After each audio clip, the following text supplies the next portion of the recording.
Assalamualaikum warahmatullahi wabarakatuh.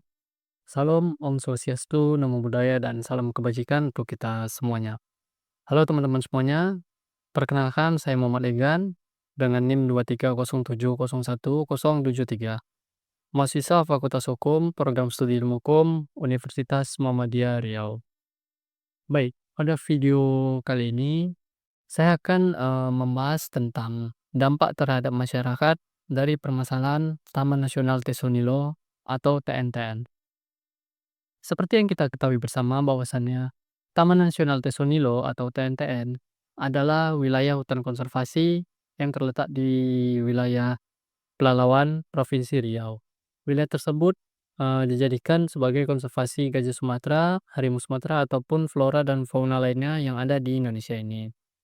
Akan tetapi dari berita yang baru-baru viral ini, yaitu Taman Nasional Tesonilo dialihfungsikan oleh masyarakat, yang berada di wilayah tersebut menjadi, lahan perkebunan kelapa sawit dan dijadikan, sebagai mata pencarian mereka. Dalam hal ini, kegiatan tersebut adalah ilegal. Mengapa? Karena, Taman Nasional Tesonilo tersebut merupakan, milik negara, bukan milik perorangan atau pribadi. Dan hal tersebut merupakan ilegal jika dialihfungsikan menjadi lahan perkebunan yang seharusnya sebagai hutan konservasi.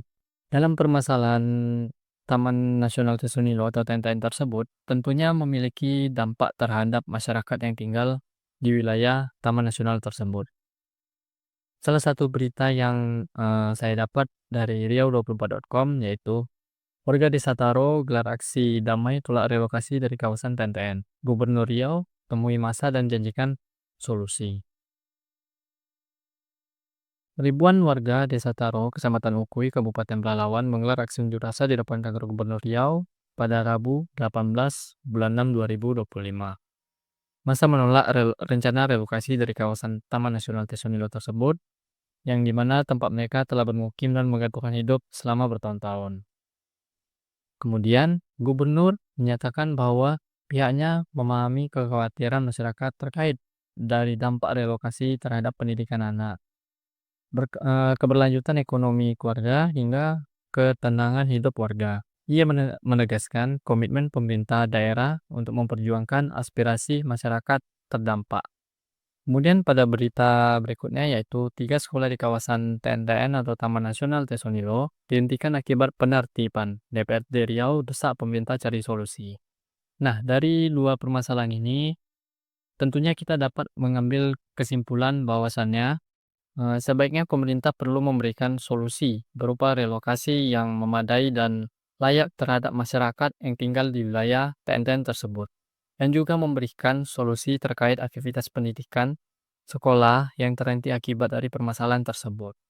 Sehingga masyarakat dapat meninggalkan wilayah Tisonilo atau TNTN tersebut dengan aman tanpa adanya diskriminasi dari pihak tertentu.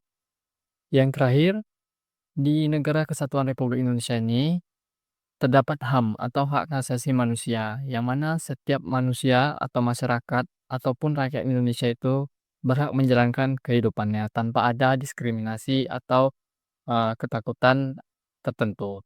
Sebagaimana yang tertuang dalam pasal 28A Undang-Undang Dasar 1945 yang mengatur tentang hak hidup. Bunyi pasal tersebut yaitu setiap orang berhak hidup serta berhak mempertahankan hidupnya dan kehidupannya.